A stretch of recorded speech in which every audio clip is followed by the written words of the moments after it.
మోడీ పర్యటన నేర్పినటువంటి పాఠం ఏంటి? ఆంధ్రప్రదేశ్లో అభివృద్ధి అభివృద్ధి అభివృద్ధి, అదే మోడీ మంత్ర. స్థానిక రాజకీయాలకి దూరం, అదే సందర్భంలో అందరికీ గౌరవం.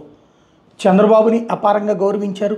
లోకేష్ని ప్రత్యేకంగా పిలిచి మరి తనకి ఒక పుస్తకానికి సంబంధించి బహుమతించడం దగ్గర నుంచి పవన్ కళ్యాణ్ ఒక ఇన్ఫ్లుయెన్స్డ్ పర్సన్ ఆంధ్రప్రదేశ్కి అని చెప్పడం దాకా అందరు నేతల గురించి మాట్లాడారు. అదే సందర్భంలో ఈ నాయకులందరూ రాష్ట్రం దిగజారిపోతే దివాళా తీస్తుంటే మేము కాపాడుతున్నాం అన్నటువంటి ఉపన్యాసాలు ఇచ్చి 15 ఏళ్ళు కూటమి ఇట్లా మాట్లాడినప్పుడు అట్లాంటిది ఏం ప్రస్తావించలేదు మోడీ. జగన్ని దూషించడం ద్వేషించడం చేయలేదు, జగన్ గురించి ప్రస్తావించలేదు. అలాగని ఇతర రాష్ట్రాలు చేయలేదంటే ఇతర రాష్ట్రాలకు వెళ్ళినటువంటి సందర్భంలో ఏఐడిఎంకే ఇదే తమిళనాడులో ఉన్నప్పుడు స్టాలిన్ విమర్శించడం, లేకపోతే బెంగాల్లో ఉన్నప్పుడు మమతా బెనర్జీని విమర్శించడం, ప్రతిపక్షంగా విమర్శిస్తూ ఉంటారు. అట్లాగే అక్కడ ప్రతిపక్షంగా ఉన్నటువంటి సందర్భంలో ప్రతిపక్ష అధికారంలో ఉన్నప్పుడు ప్రతిపక్షాన్ని విమర్శించినవి అనేక ఉన్నటువంటిది.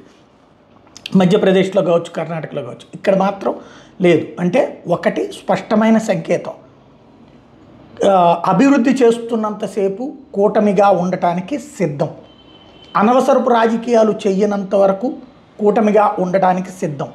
భారతీయ జనతా పార్టీ ఒక స్పష్టమైన సంకేతం ఇస్తుంది. ఆంధ్ర అభివృద్ధి 14 నుంచి అదే పాయింట్ ఇస్తూనే ఉంది. కానీ చెంపదెబ్బలు తింది, ఏది మొట్టికాయలు తింది.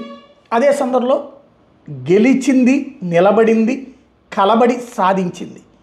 భవిష్యత్తులో కూడా ఈ స్నేహం కొనసాగించేటటువంటి బాధ్యత మిగతా పక్షాల చేతుల్లోనే ఉంది. ఎందుకంటే బీజేపీ ఎప్పుడూ మారలా, ఎక్కడా మారలా.